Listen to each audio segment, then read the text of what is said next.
हम बेटी के बियाह के एगो गीत गाओ तनी। आप सभे सुने लोगिन, सुन के लाइक कमेंट सब्सक्राइब भी करे लोगिन, साथ में शेयर भी करे लोगिन।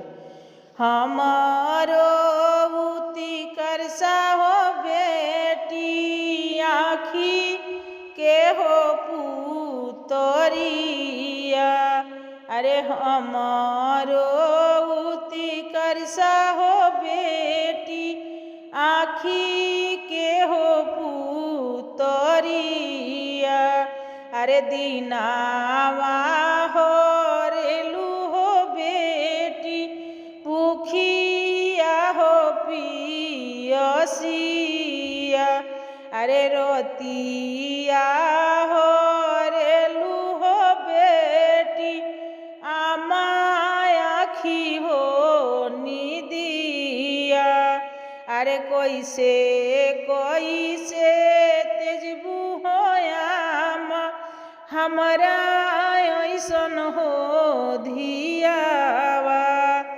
अरे कोई से तेजबू हो चाची हमरा ऐसन हो धियावा, अरे हमसे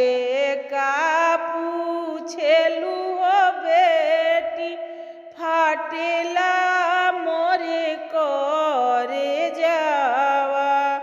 अरे हमसे का पूछेलू हो बेटी फाटेला मोरे करे जावा, अरे 8 महीनवा हो बेटी रखनी हो गरभावा, अरे जो बे नौआ पूजले हो बेटी दिहनी तोहरो जाना मामा, अरे जो बे नौआ पूजले हो बेटी दिहनी तोहरो जाना मामा, अरे तेलवे बटन में हो बेटी फटले हो चुनरिया, अरे जो बे बाली की भैलू हो बेटी चलेलू दूर हो देशवा, अरे जो बे